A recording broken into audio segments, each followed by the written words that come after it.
Bon matin, Église. Est-ce qu'on peut dire un gloire à Jésus tous ensemble? Ce matin, nous avons un programme chargé. Nous avons une requête de prière vraiment urgente à vous présenter. On veut honorer des gens et ce matin, nous nommons un nouveau pasteur.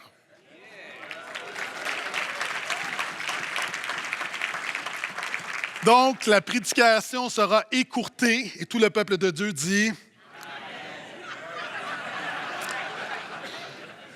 En cette période de l'Assemblée générale annuelle, donc notre AGA qui va avoir lieu mardi à 19h, c'est une belle occasion, toujours une belle occasion, une fois dans l'année, de rappeler le fondement biblique de notre structure administrative.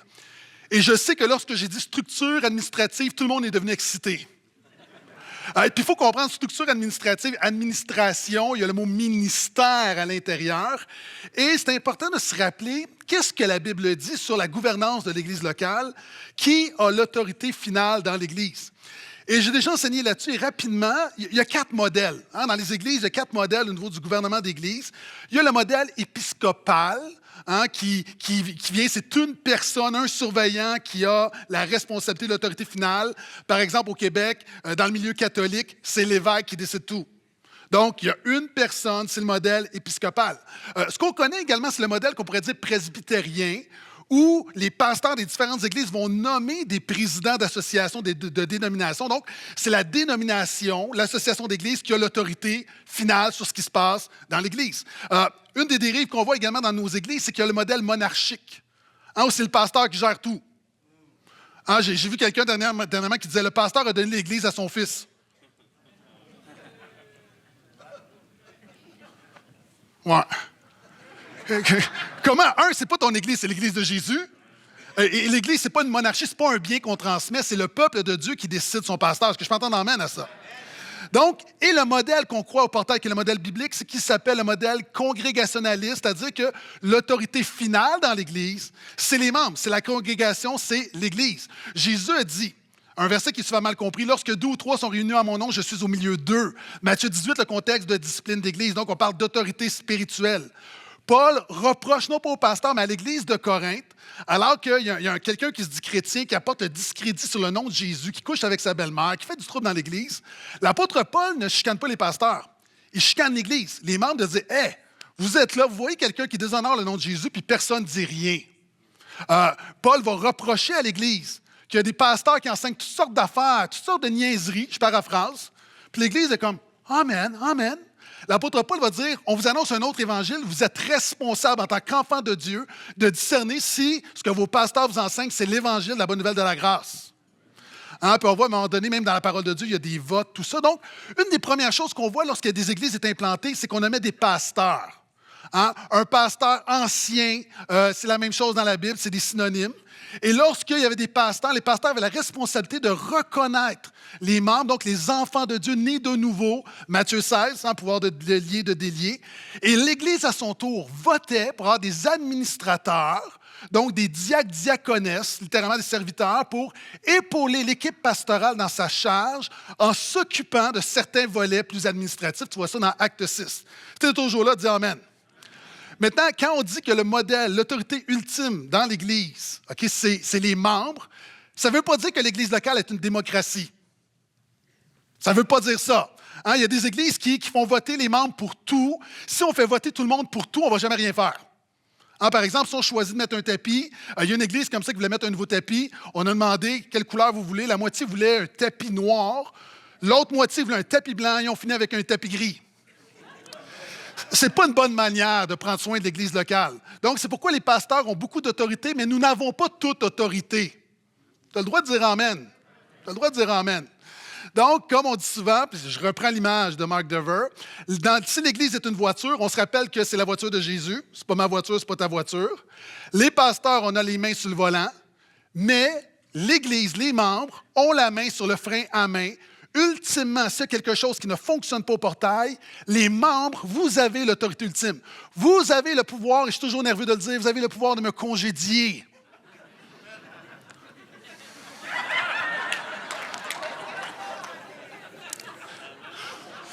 » Je ne sais pas comment l'interpréter. Mais oui, si par exemple, j'enseigne, puis il y a une équipe pastorale, il y a des diacres, mais ultimement, si tout le monde dort au gaz et que le pasteur principal commence à enseigner des hérésies, il y a de l'immoralité, il y a de l'illégalité, les membres ont la capacité, il y a des mécanismes pour mettre de l'ordre dans la maison du Seigneur. Donc, c'est important. Et l'AGA, c'est toujours une belle période où on se rappelle que on fait une AGA. Vous savez, et mardi, on va se réunir, puis à un moment donné où on va louer, on va prier, on va prendre la communion, on partage des nouvelles, et après, il y a une réunion d'affaires proprement dit. Pourquoi? Parce que c'est aussi légal.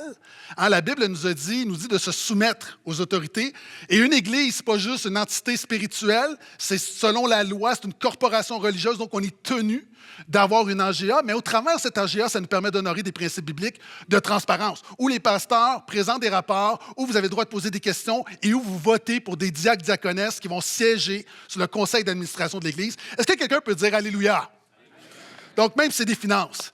Et ce matin, j'aimerais rapidement, dans cette prédication écourtée, parler d'argent.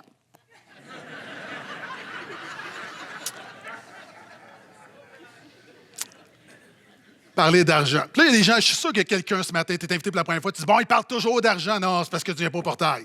On parle pas toujours d'argent, mais la Bible parle d'argent. Puis il y a des fois qu'on parle d'argent et ça tombe que c'est sur ce matin-là qu'on parle d'argent. Maintenant, il y a quelqu'un qui a dit, Martin Luther a dit, les chrétiens passent au travers 3 conversions. Il y a la conversion de leur tête, ensuite de leur cœur et finalement de leur portefeuille. Wesley disait, la dernière partie d'un homme ou d'une femme à se convertir est son portefeuille. On n'aime pas parler de l'argent. On n'aime pas parler d'argent parce que l'argent parle de nous. On n'aime pas parler d'argent parce que l'argent parle de nous. Jésus a dit, là où est ton trésor, là est ton cœur. Et le titre de ma prédication ce matin, c'est « Quand Jésus touche ton portefeuille ». 3 rires, 0 amen. On continue. Juste vous dire, rire, ça ne compte pas pour un amen. Quand Jésus touche ton portefeuille, donc cette conversion, c'est la dernière chose souvent qu'on laisse le Seigneur toucher. On va en parler ce matin.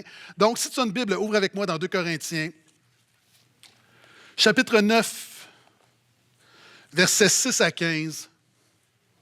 Un des beaux textes bibliques sur la générosité. Et je sais pendant que vous tournez que ce matin, et au portail, on ne fait pas ça. Vous savez, dans des églises, des fois, on parle d'argent, qu'il y a des problèmes d'argent. Nous, on parle de tout, puis merci Seigneur, nos finances vont bien, il n'y a pas anguille sous roche. On parle d'argent comme on parle de sexualité, comme on parle de vie de prière, comme on parle d'évangélisation, comme on parle de consécration. Enfin, ça fait partie de la seigneurie de Jésus. Quelqu'un a le droit de dire Amen. Et vous pouvez faire des rires nerveux également. 2 Corinthiens 9, versets 6 à 15. Voici ce que dit la parole de Dieu. En fait, celui qui somme peu, moissonnera peu, et celui qui somme en abondance, moissonnera en abondance. Que chacun donne comme il l'a résolu en son cœur, sans tristesse ni contrainte, car Dieu aime celui qui donne avec joie. Et Dieu a le pouvoir de vous combler de toutes sortes de grâces, afin que, possédant toujours à tous égards de quoi satisfaire à tous vos besoins, vous ayez encore en abondance pour toute œuvre bonne, selon qu'il est écrit. Puis là, l'apôtre Paul va citer 2 passages bibliques, un dans les psaumes, un dans Isaïe.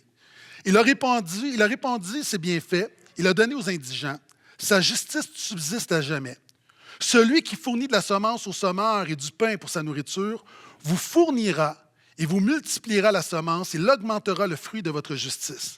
Vous serez de la sorte enrichis à tous égards en vue de toute espèce de libéralité ou de générosité, qui par notre moyen aura pour résultat des actions de grâce envers Dieu. Car le service de cette offrande, non seulement pourvoit aux besoins des saints, mais fait abonder de nombreuses actions de grâce envers Dieu.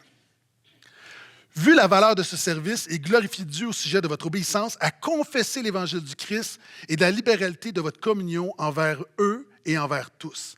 Il prie pour vous avec tendresse à cause de sa grâce, à cause de la grâce surabondante que Dieu vous a faite. Grâce soit rendue à Dieu pour son don ineffable. Amen. C'est un contexte sur une collecte pour des gens dans le besoin. Puis Paul a déjà parlé de l'offrande. C'est tout un contexte de générosité en général.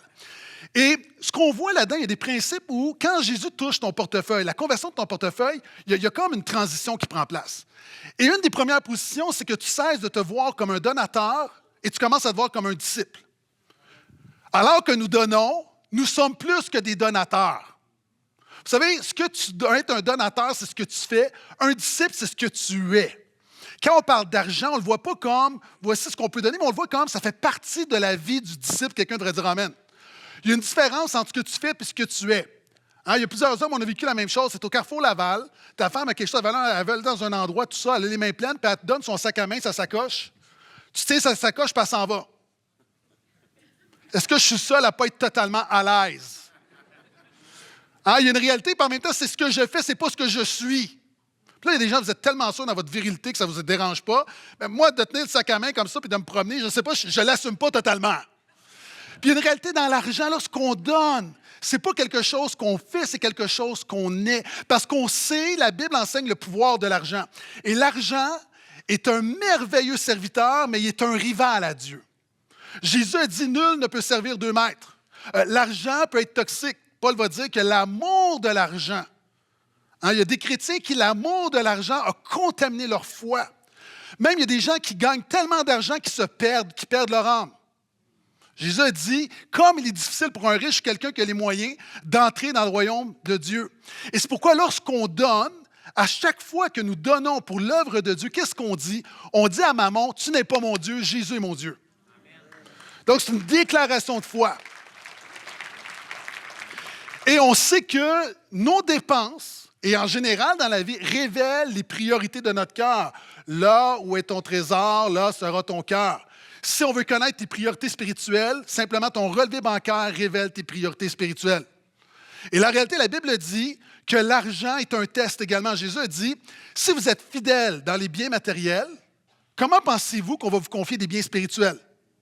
Et l'argent a aussi le pouvoir, a aussi un impact éternel. Par l'argent qui finance l'œuvre de Dieu, ça permet à des gens d'entrer dans la vie éternelle. Quelqu'un devrait dire Amen. Et c'est pourquoi les chrétiens, on donne de manière sacrificielle. Jésus va honorer la pauvre, la veuve qui va donner, non pas de son superflu, mais de son nécessaire. Pourquoi? Parce qu'on n'est pas des donateurs, nous sommes des disciples de Jésus. Et la deuxième transition, c'est que Jésus te fait passer de « mon argent » à « intendant ». De « mon argent » à « intendant ». Jésus va dire « nul ne peut servir 2 maîtres ». Donc, il y a Mammon ou il y a le Seigneur. Mammon, qui était une personnification de la richesse. Hein, tu sais pourquoi ça s'appelle Mammon? Parce que quand là, Mammon a un emprise sur ton cœur, tu dis « ma monnaie, ma monnaie, ma monnaie ». Des études théologiques très poussées ici. Mais ce n'est pas ta monnaie. La Bible dit « la terre et tout ce qu'elle renferme appartient à l'Éternel ». La Bible dit « Dieu, l'or et l'argent m'appartiennent » à G 2,8. Pourquoi Dieu va dire à un moment donné, il va reprocher aux chrétiens de me voler? Comment est-ce qu'on peut voler Dieu? Si c'est notre argent, on le vole parce que ça lui appartient. Quelqu'un devrait dire Amen, même si ça fait mal. Donc, toute cette réalité de « je suis un », la Bible parle du chrétien comme étant un intendant. Un intendant, c'est quoi? C'est quelqu'un qui gère pour un autre. Le chrétien, tu sais, alors que tu pries pour, tu dis « ouais, mais ouais, hey, j'ai une job, je travaille fort. » Oui, mais c'est Dieu qui te donne ton pain quotidien. Tu dis, ouais, mais hey, je travaille fort, j'ai le talent. Oui, mais c'est Dieu qui te donne l'énergie, qui t'a donné les capacités et le don de faire de l'argent. Et ce Dieu-là possède tout l'argent de l'univers, même l'argent qui est dans nos comptes de banque. Hein, c'est un peu, et toi, tu es un peu comme ton conseiller financier. Tu as un conseiller financier, ou peu importe, là, tu as tes placements, de l'investissement, puis là, il met ça dans tes REER, puis là, il y a un prélèvement, puis lui, il gère ça. Comment tu réagirais si à un moment donné, tu te rends compte que ton conseiller financier a pris un 3 000 $ pour aller dans le sud? Hey, ce que tu fais là, c'est mon argent. Il va dire, mais hey, attends là. Attends. Tu sais, grâce à moi, tu as fait beaucoup plus d'argent. Puis je le mérite. Puis regarde là, tu as 1 million en placement dans tes REER. Je peux même prendre 3 000 $. Ça ne va pas passer. Pourquoi? Parce que c'est ton argent. Le chrétien a toujours cette pensée que ce que nous avons entre nos mains, c'est l'argent de Dieu. Et la question qu'on se pose, c'est pas qu'est-ce que je veux faire avec mon argent, c'est qu'est-ce que Dieu veut que je fasse avec son argent. Et là, je sens que certaines personnes viennent de décrocher ici. Merci d'avoir été des nôtres. Je te prierai d'être patient jusqu'à la fin de la réunion, en espérant te revoir la semaine prochaine. Pour les autres, on continue. Donc, tu dois passer de la culpabilité à la générosité. Une des choses, des fois, les pasteurs font, c'est que ces messages-là, c'est des messages culpabilisants. Et Dieu ne veut pas, si tu donnes avec culpabilité, garde ton argent. Dieu ne veut pas seulement que tu donnes, il veut que tu aies une motivation, que tu aies la bonne motivation pour donner. Qu'est-ce que la parole de Dieu dit? Verset 6. « En fait, celui qui somme peu, moissonnera peu. Celui qui sème en abondance, moissonnera en abondance. Que chacun donne comme il l'a résolu en son cœur, sans tristesse ni contrainte, car Dieu aime celui qui donne avec joie. Hein, quand on fait nos comptes, puis je ne sais pas comment vous fonctionnez, mais moi, je fais mes comptes, puis à un moment donné, je paye Hydro, puis je paye Vidéotron, Bell, peu importe, là, je ne veux pas aller d'un côté ou de l'autre. Puis là, j'ai tous mes paiements, puis l'hypothèque, puis là, je donne un montant, mon offrande. Je ne le fais pas comme en pleurant. Je ne le fais pas parce que je suis forcé, parce que je sais qu'à un moment donné, la comptabilité, ils vont checker, puis ils vont dire « Hey, tu prêches quelque chose que tu ne fais pas. » Non, je le fais avec joie, par reconnaissance pour tout ce que Dieu me donne. Amen. Oui? Puis, vous savez, les chrétiens, on ne peut pas donner comme les païens. Qu'est-ce que je veux dire? Les gens dans le monde sont généreux, mais souvent, ils le font par culpabilité. OK, est-ce que je suis seul? Tu vas à l'épicerie. Puis là, tu as fini, puis tu viens pour payer. Puis là, la petite caissière a dit, voulez-vous faire un don pour les enfants malades? Et là, je suis toujours mal. Puis là, je dis non. Puis là, je vois dans ses yeux, là, elle me dit, tu n'aimes pas les enfants malades? Je suis comme, je me sens coupable. Puis honnêtement, il y a des fois, j'ai dit, j'ai fait un don par culpabilité. Parce qu'il y a tellement de besoins. Puis là, quand j'ai dit non, je la vois, puis là, elle regarde, elle dit, ouais, mais vous achetez des chips?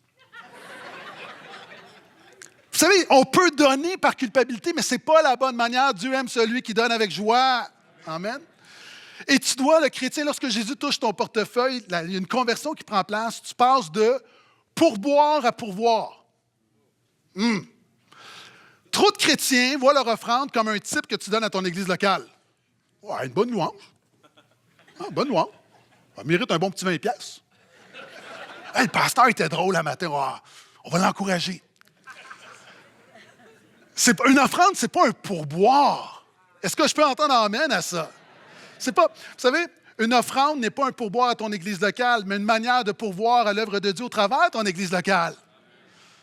Puis il y a des gens, d'ailleurs, la preuve, c'est, vous savez que quand les gens sont insatisfaits dans une église, la première chose qu'ils font, ils cessent de donner.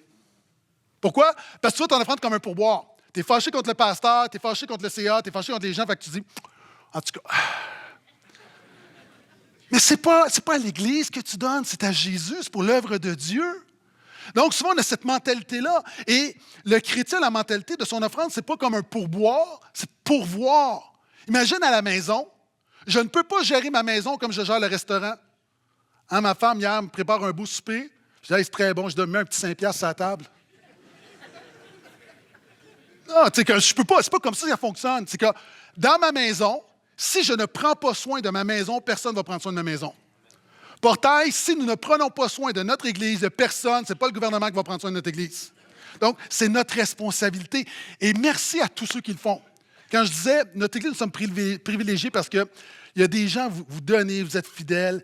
Merci. Merci de prendre à cœur non seulement l'Église locale, mais de prendre à cœur CAP. On a un projet de camion. La dernière fois que j'ai eu un rapport à la comptabilité, on avait dépassé le 20 000 $ pour le camion de CAP. Est-ce que je peux entendre un gloire à Dieu pour ça? Donc, merci. Et je vais plus loin. Ma conviction, c'est que tu passes, quand Jésus touche ton portefeuille, tu passes du don minime à la dîme. Et là, je savais que personne ne dira Amen. Okay.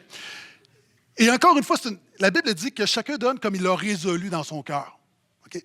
Ma résolution de cœur, je crois que la dîme, c'est un plancher. Ma conviction personnelle, tu as le droit d'être en désaccord. Ma conviction personnelle, quand je regarde les Écritures, pour moi, c'est le plancher. Maintenant, voici à quoi je veux réagir. Beaucoup de chrétiens voient leur offrande comme une prime d'assurance. C'est quoi ta prime d'assurance? Quand tu payes des assurances, qu'est-ce que tu fais? Tu veux payer le moins cher possible pour avoir la protection maximale possible. Puis beaucoup de chrétiens, dans d'autres églises, pas ici, tu sais qu'il faut que tu donnes, tu veux donner, mais tu ne veux pas trop donner. Tu dis, mais si j'arrive au ciel puis Dieu me reproche d'avoir été trop généreux. Donc, tu es comme, tu veux trouver la zone où, comment je peux donner pour honorer la parole de Dieu, mais en gardant le plus possible. Mais déjà, ce n'est pas un bon raisonnement. Parce que tu es toujours en train de, tu vois ça comme une prime d'assurance. C'est pas comme ça que ça fonctionne. Hein? C'est quoi le montant minimal que je peux donner pour avoir la protection divine maximale?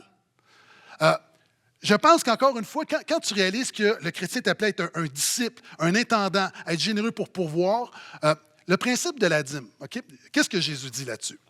Jésus, à un moment donné, reproche aux religieux de son époque en disant, parce que l'Ancien Testament prescrivait la dîme qui était 10 des revenus qu'on redonnait pour l'œuvre de Dieu. Et dans l'Ancien Testament, c'était 23 que les gens. Le chrétien ordinaire, le croyant ordinaire donnait à peu près 23 pour l'œuvre du Seigneur. Jésus va dire quelque chose d'assez surprenant. Il va dire à un moment donné, votre problème, c'est que vous donnez la dîme en négligeant le plus important, la justice, la fidélité et la miséricorde. C'est ce qu'il fallait pratiquer sans négliger le reste. C'est pourquoi les disciples, tu vois, dans les actes, eux, ils donnent tout, sont à 100 parce que pour eux, c'est comme c'est le plancher, c'est-à-dire c'est la base d'un principe de dire Dieu pourvoit mes besoins et comment je fonctionne. Maintenant, on regarde la dîme, puis souvent, on est mal à l'aise. Et si tu es un nouveau chrétien, encore une fois, je t'enseigne la parole de Dieu. Moi, mon épouse et moi, on a commencé avec 2, 3, 4 5 puis tranquillement, un peu comme on a augmenté notre niveau de générosité parce que la générosité, c'est comme toutes les autres choses spirituelles, il y a une sanctification, il y a une progression. Est-ce que je peux entendre amène à ça? Maintenant, il y a des gens qui, souvent, on dit, hey, donnez la dîme. Sais-tu combien que je fais, moi, pasteur, par année? Je ne peux pas donner 10 de ça. C'est entre toi et Dieu. Permets-moi de te raconter cette histoire d'un gars, d'un jeune homme qui, à un moment donné, va voir son pasteur et dit, pasteur, j'aimerais que tu pries que Dieu me bénisse dans mes entreprises. Puis moi, je fais l'engagement solennel à Dieu de donner 10 de tout ce que Dieu va me donner. Le pasteur prie avec lui. Puis le jeune s'en va. Puis là, au début, il faisait comme 1000 piastres. La dîme de 1000 piastres, 100 $. À un moment donné, après 2-3 ans, sa business fait 10 000. 1000 $. Après ça, ça augmente. 50 000, 5 000, 100 000. On dit, wow, hey, 10 000. À un moment donné, il fait 1 million par année. Et là, il dit, wow, pause. Si je fais 1 million, c'est quoi la dîme d'1 million? Ça commence à être pas mal d'argent, là. Donc, il va revoir le pasteur en disant, pasteur, j'ai besoin qu'on prie Dieu pour me dégager de mon engagement. Là, le pasteur dit, OK, mais c'est parce que ça, c'est entre toi et Dieu, mais c'est l'engagement. Tu as dit, Seigneur, bénis mes entreprises, puis je vais te donner 10 Puis là, tu es rendu à 1 million. Je comprends que c'est beaucoup 100 000, mais on ne peut pas prier que Dieu te désengage. Si ta conviction, c'était la parole de Dieu, on ne peut pas changer. Puis là, le jeune est un peu comme, mais pasteur, c'est quoi la solution? Le pasteur dit, j'ai une solution. Qu'est-ce qu'on peut faire, par contre? On peut prier que Dieu réduise tes revenus. Parce que c'était facile pour toi de donner quand tu avais 1 000 $, on peut prier que Dieu te ramène à 1 000 $. Vous savez, souvent, on voit ce qu'on donne, mais on ne voit pas la générosité de Dieu à notre égard. On ne voit pas tout ce que Dieu nous donne.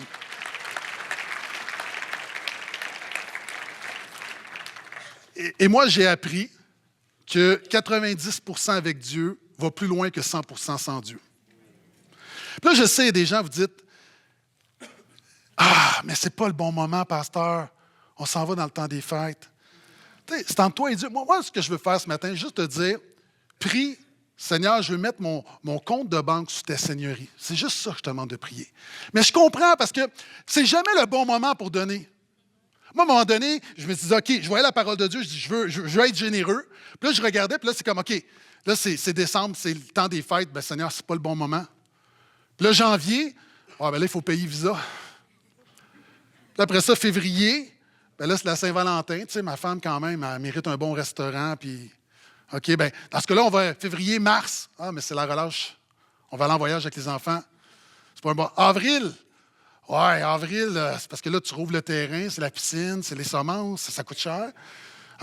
Mai, non, c'est la fête des mères. Juin, c'est la fête des pères. OK, bien là, on est peut-être. Seigneur, je pense que le bon timing, ça va être juin, juillet, août. Non, c'est les vacances. Septembre, c'est la rentrée. On se ramasse à octobre. Tu sais? Donc, il y aura toujours de bonnes raisons de ne pas donner. Le disciple trouve toujours une bonne raison de donner. Est-ce que je peux entendre amène à ça?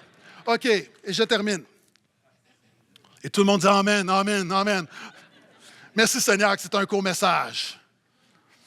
Regarde le verset 8. Et Dieu a le pouvoir de vous combler de toutes sortes de grâces, afin que, possédant toujours à tous égards de quoi satisfaire à tous vos besoins, vous ayez encore en abondance pour toute œuvre bonne. Ça, c'est le Dieu que nous servons. Et je pense que quand Jésus touche ton portefeuille, tu passes de donateur à disciple, tu passes de mon argent à intendant, de culpabilité à générosité, de pourboire à pourvoir, de don minime à dîme et de finance à confiance. Vous savez, tout ça se résume à est-ce qu'on fait confiance à Dieu dans nos finances personnelles? Hein, quelqu'un a dit, comment peux-tu faire confiance à Dieu pour ta vie éternelle si tu ne lui fais pas confiance dans tes biens matériels? Hein, si on ne marche pas par la foi dans notre compte de banque, qui est très concret, comment est-ce qu'on peut présumer faire confiance à Dieu pour les choses éternelles, spirituelles? Hein, puis quand tu mets tes finances la Seigneurie de Dieu, puis ce qu'il ne faut pas faire en passant, hein, on peut écouter ce genre de message de dire « je vais donner à Dieu pour qu'il me redonne ». Non, ce n'est pas la bonne attitude. Ce que le texte dit, c'est le disciple marche sur la Seigneurie de Dieu et même ses finances sont sur la Seigneurie de Jésus. Et il est généreux parce qu'il sait que peu importe ce qui arrive, Dieu prend soin de ses besoins. Hein, quand mes enfants, hier, j'étais avec mon fils, puis on se rappelait d'un événement quand mon fils avait, je pense, 3-4 ans. Pour mon anniversaire, sa mère l'avait amené au Dollarama, puis il m'avait acheté un camion. Tu sais, un enfant, pour son papa, il achète un camion parce que lui aime les camions, puis il se dit, ben, qui n'aime pas les camions? Puis il avait acheté un beau camion. Puis on se rappelle, là, il était, avec son argent, avec sa pièce, il était tellement content de me donner le camion. Puis il était excité, puis je me rappelle encore, puis il y a quelque chose de biblique, hein, il y a plus de joie à donner qu'à recevoir. Ah, il y a la joie. Puis il y a plein de gens ici qui pourraient se lever, qui leur finance est sur la Seigneurie de Jésus, puis pourraient dire que ce n'est même pas un sujet de souffrance, c'est un sujet de joie, de reconnaissance, de gratitude. Puis mon fils me le donne, puis là, moi, j'ouvre ça, puis c'est un beau camion, tu sais. Puis lui, il est content, puis là, je lui dis, « Hey, il est beau le camion, puis merci, merci. Est-ce que tu veux que je te le prête? » Oh boy! La plus belle journée de sa vie. Quelque chose qu'il croyait donner au Père lui a été redonné. Est-ce que vous avez besoin de l'application?